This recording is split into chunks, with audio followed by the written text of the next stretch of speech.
Olá, vamos dar sequência então ao nosso conteúdo de direito consumidor.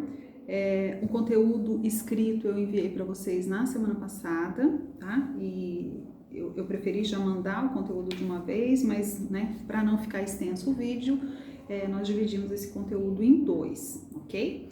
Então, o conteúdo que nós vamos tratar nesse vídeo está no item 3 do conteúdo escrito que eu já enviei para vocês, tá? Que trata então da fase contratual, e dentro dessa fase contratual nós vamos ver algumas práticas abusivas praticadas, então, realizadas pelo fornecedor, que são coibidas, que são consideradas ilícitas pelo Código de Defesa do Consumidor, e é disso que nós vamos tratar, tá?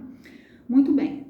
Nessa fase contratual que nós estamos, então, estudando, o que acontece? Nós temos então que interpretar muitas vezes algumas cláusulas ou algumas situações, que acontecem na relação de consumo, E dentre essas práticas comerciais consideradas abusivas, no artigo 39 nós temos aí um rol de situações bem específicas, que são consideradas abusivas.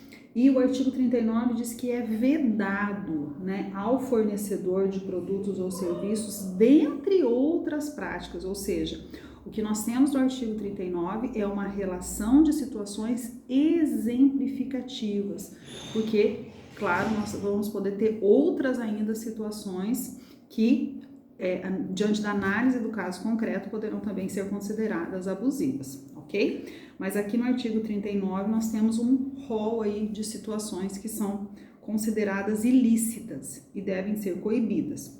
Então, alguns exemplos que eu vou pontuar aqui, de acordo com a previsão do artigo 39, tá? Então, é vedado, diz o Código, artigo 39, ao fornecedor de produtos ou serviços, dentre outras práticas abusivas. Então, olha o inciso 1. Condicionar o fornecimento de produto ou de serviço ao fornecimento de outro produto ou serviço, bem como, sem justa causa, a limites quantitativos. Pessoal, esse inciso 1, apesar da escrita aqui, parecer uma coisa assim tão estranha, mas é muito comum na prática, infelizmente, Quem, por exemplo, já não foi, vou dar aqui uma situação de banco que é muito comum, Você vai comprar, fazer algum contrato ou abrir uma conta que seja, realizar um financiamento, algum empréstimo, E o banco já coloca, olha, tem um seguro aqui, vamos fazer esse seguro, olha, mas para fazer esse financiamento você precisa fazer esse seguro, Para fazer esse empréstimo, você precisa comprar essa capitalização. O que é isso? É essa prática aqui, ó, previsto no inciso 1, Condicionar o fornecimento de produto ou de serviço ao fornecimento de outro.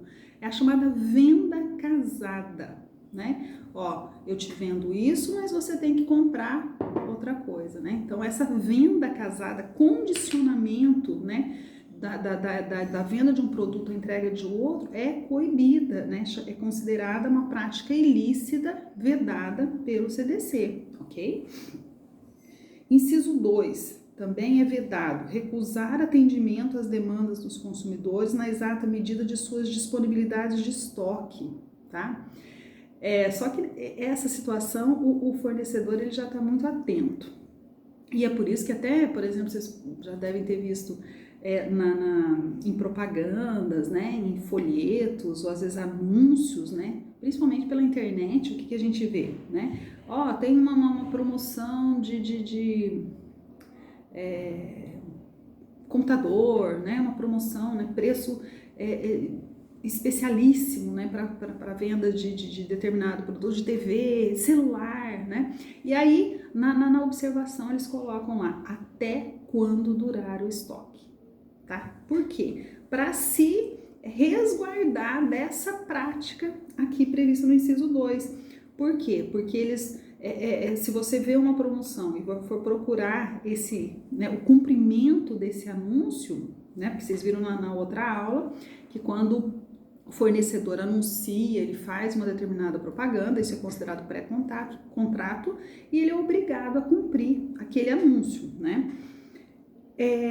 E aí, se ele se nega, né, mas ele faz essa observação até quando durar o estoque, a desculpa que ele vai utilizar, né, é essa, ó, acabou o estoque, né? Então, por isso que ele já utiliza faz essa observação, até quando durar o estoque, né? Eles colocam um limite lá, que é lógico, o consumidor ele não tem como conferir esse limite de estoque, o consumidor ele não tem como saber qual é o estoque do fornecedor, qual é a quantidade que aquele fornecedor tem em estoque, né? Então, mas, né, se ele tem como conferir essa possibilidade, né, esse número, né, esse estoque do fornecedor, e o fornecedor se recusa a cumprir, se recusa a atender a demanda do consumidor dentro desse limite, é considerado prática abusiva, tá? Inciso, eu tô vendo só alguns aqui, né, também. O inciso 3, olha só, previsto no artigo 39, enviar ou entregar ao consumidor sem solicitação prévia qualquer produto ou qualquer serviço, né? Então, tanto o inciso 3 como o inciso 6 também fala, né, da execução de serviço sem prévia elaboração de orçamento, sem autorização, né? Então, se entrega, por exemplo, alguma coisa para um conserto e o fornecedor, no caso de serviços, ele já realiza aquele serviço sem enviar o orçamento, sem dar uma previsão de orçamento, né? Então, também isso é considerado uma prática ilícita, tá? Vou voltar aqui agora, o inciso 4, prevalecer-se da fraqueza ou ignorância do consumidor, né? Isso tem de monte, né? Infelizmente, né?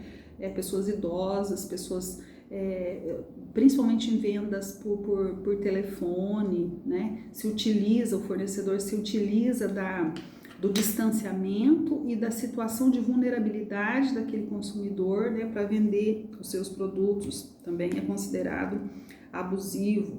Exigir do consumidor vantagem manifestamente excessiva. Enfim, nós temos aí um rol, né, até coloquei aí no conteúdo, né, elevar sem justa causa o preço dos produtos, né, enfim, nós temos aí o artigo 39, aí uma série de situações consideradas abusivas, práticas consideradas abusivas pelo fornecedor, tá?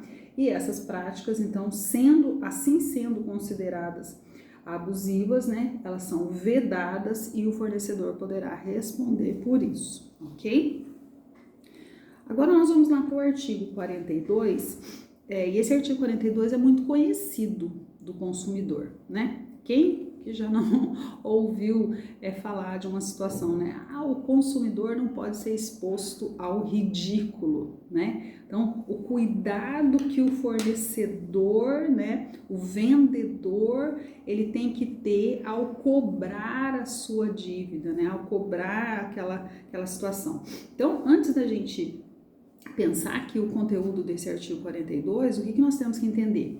A cobrança em si, ela é legítima, tá? Então, o vendedor, né, o fornecedor vendeu um produto, né, executou um serviço, ele tem que receber por esse produto ou por esse serviço, tá? O consumidor, ele tem que pagar. A cobrança, caso o consumidor não pague, ela é legítima.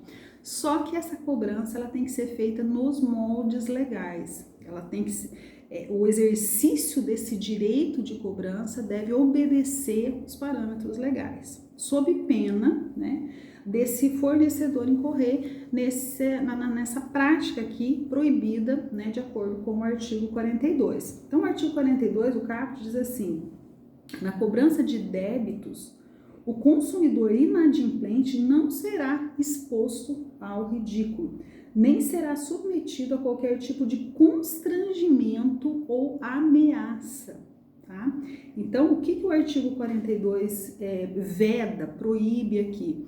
A cobrança fora dos parâmetros legais, a cobrança chamada ilegítima, né? Então, o que eu coloquei para vocês? O CDC não impede a cobrança de dívidas por considerar uma atividade cotidiana legítima do exercício de direito do credor. O que se veda, então? O abuso que constranja, que humilhe ou que exponha o consumidor ao ridículo, ok? E aí, lá no artigo 71, ele trata, a parte do CDC aqui que trata das infrações, né? Das infrações penais, né, considerada uma infração penal, o artigo 71 diz lá, utilizar na cobrança de dívidas de ameaça, coação, constrangimento físico ou moral, afirmações falsas, incorretas ou enganosas, ou de qualquer outro procedimento que exponha o consumidor injustificadamente ao ridículo ou interfira com seu trabalho, descanso ou lazer, detenção de 3 meses a 1 ano e multa. Tá? Então, você tem que fazer o link aí do artigo 42 com o artigo 71. Né? Então, a exposição ao ridículo, quando o fornecedor aí, de alguma forma exponha, né, e dentro dessa cobrança faça algum tipo de ameaça, né, exceda aos limites do seu exercício regular, né, de um direito reconhecido, vai ser considerado, então, uma infração penal, punível aí com até 3 meses de detenção e multa, tá? Então, sempre observar o seguinte, na cobrança de dívidas, o que é permitido? O exercício regular de um direito, tá? Mas vamos pensar aqui, então, uma situação, né? Você fazer uma cobrança, uma ligação, dizendo, né, tá inadimplente, verificamos aqui no seu, o vencimento, né, da sua, daquela compra, né? Se você fizer assim, caso você não pague, ou envie isso por escrito, né? Normal isso também, mandar um aviso, né, de cobrança. Caso não seja pago no prazo, né, estabelecido, lá o seu nome será enviado para o cadastro de inadimplentes, por exemplo. Tá? Isso é considerado ameaça? Ou é considerado um exercício regular do direito do fornecedor? Veja bem, a previsão legal de que o não pagamento, né, poderá ensejar o envio, né, do nome desse consumidor para o cadastro de inadimplente é legal, é previsível, né? Existe uma previsão legal quanto a isso. O consumidor, ele pode se sentir até ameaçado, mas isso não é uma ameaça, não é considerado uma ameaça para os termos legais, ok? Por quê? Porque não é considerada ameaça o exercício regular do direito reconhecido por parte do fornecedor. Então, o não pagamento, né, pode ensejar uma cobrança judicial? Pode. Então, se você disser, caso você não pague, né, se o fornecedor disser, caso você não pague no prazo legal, eu vou entrar com uma ação judicial, eu vou protestar. Isso é exercício regular do direito, tá? Então, isso não é considerado ameaça. Vocês estão entendendo, né? Vejam aí, qualquer coisa me mandem. Tá? Então, utilizar o que o artigo 71 está dizendo aqui, ameaça, coação, constrangimento físico ou moral, afirmações falsas. Esses tempos um cliente nos procurou e ele tinha recebido uma cartinha, né, de aviso de protesto. Olha só, aviso de protesto, aquilo que um título, né, uma duplicata bancária, um boleto bancário, seria enviado para protesto. E nessa cartinha de cobrança estava lá o nome de um cartório. Daí o cliente nos procurou e falou assim, olha, eu não devo esse título, eu não sei a origem desse boleto, né? E um cartório se não me engano era do Mato Grosso, tá? Aí nós fomos procurar a origem desse cartório, esse cartório não existia, gente. Olha que absurdo, né? Os tipos de fraude que estão acontecendo. Não existia esse cartório, tá? Então, o que nessa situação se encaixava? Utilizar a cobrança de afirmações falsas, né? Não existia essa porque usa, né, na cobrança, essa pessoa está usando uma situação falsa, né, utilizando da credibilidade dos cartórios, né? Então, utilizando informações falsas, incorretas, enganosas, né, expondo um consumidor que, na verdade, nem existia a origem daquela dívida, tá? Então, façam essa observação do artigo 42 com o artigo 71, tá? Então, expor o consumidor ao ridículo. Dando essa aula uma vez para uma turma, na turma tinha uma lojista, né? Era proprietária de uma loja, então ela falava assim: professora, que dificuldade que é cobrar o consumidor. A gente tem que tomar o maior cuidado, né? O consumidor chega para comprar, por exemplo, na loja e está devendo. Aí ela faz, ela me dizendo, né? A gente faz a cobrança, ele já vem armado. Oh, você não pode me cobrar no meio de outras pessoas, você não pode me expor ao ridículo. Então, entendam, né? A gente tem aí os dois lados, né? Sempre, né? A gente precisa analisar a situação sob esses dois ângulos, né? De um lado, nós temos o fornecedor que às vezes vende e não recebe, né? Executa um serviço e não recebe, precisa receber para manter a sua atividade em andamento, né?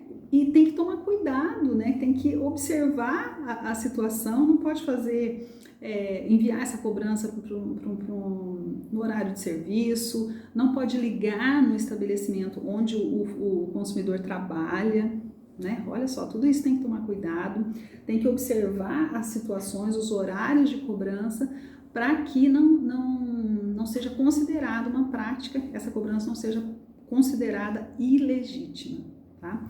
E por outro lado, é lógico, né? O consumidor, ele tem que ter os seus direitos resguardados, né? Desde que não se extrapole, né? Ele também tem que pagar, né? Cumprir com as suas obrigações. Mas nós temos que entender esses limites aí que a lei coloca, ok? Muito bem.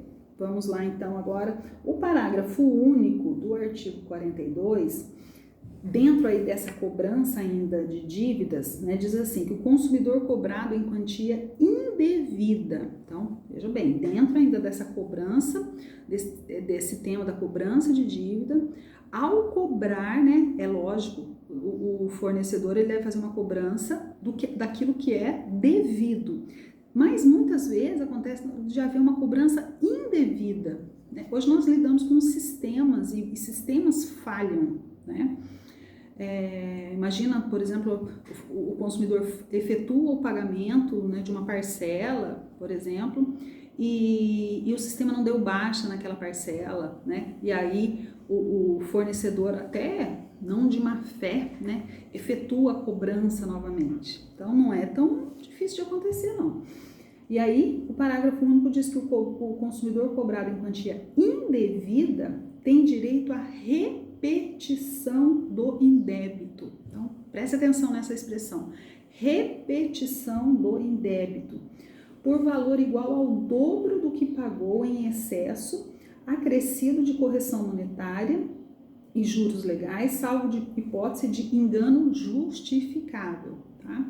Então, o que acontece aqui? Vamos pegar, por exemplo, se foi cobrado, né, R$1.000, né, se aquele consumidor pagou indevidamente os R$1.000, o que ele tem direito? A receber o dobro de volta. Então, nesse exemplo, se ele pagou 1.000, ele tem direito a receber 2.000. Isso é repetir o indébito, né? Repetir o indébito por valor igual ao dobro. Então, olha a consequência aí com relação a essa cobrança indevida e o pagamento indevido por parte do consumidor. E o parágrafo único faz lá no final essa ressalva, né? Salvo hipótese de engano justificável, né? Teria aí a prova vai para o ônus da prova vai para o fornecedor, né? Provar que fez, né? Não ocorreu uma má fé, né? Ele tem que provar esse engano justificável, mas aí vai ficar o critério, né? A análise desse critério subjetivo no caso concreto, tá certo? Então, questão da repetição aí do indébito, né? Aplica-se às dívidas então de consumo, em que o indébito deverá ser devolvido em dobro, tá? Eu coloquei ainda no conteúdo enviado para vocês a questão no 3.4, o prazo de reflexão que está previsto lá no artigo 49, 49, que diz que o consumidor pode desistir do contrato no prazo de 7 dias a contar da sua assinatura, o ato de recebimento do produto ou serviço, sempre que a contratação do fornecimento de produtos ou serviços ocorrer fora do estabelecimento comercial, especialmente por telefone ou por domicílio, hoje até principalmente pela internet. Então, o que o artigo 49 prevê é esse prazo de reflexão de 7 dias é nas vendas à distância, tá? É a chamada cláusula de arrependimento, né? O prazo de arrependimento. Eu posso devolver, eu posso me arrepender? Sim, nas vendas à distância, né? Considerado aí contratação de fornecimento de produtos quando ocorre fora do estabelecimento comercial, existe esse prazo de 7 dias chamado prazo de arrependimento ou prazo de reflexão, tá? Então essas técnicas, né, são consideradas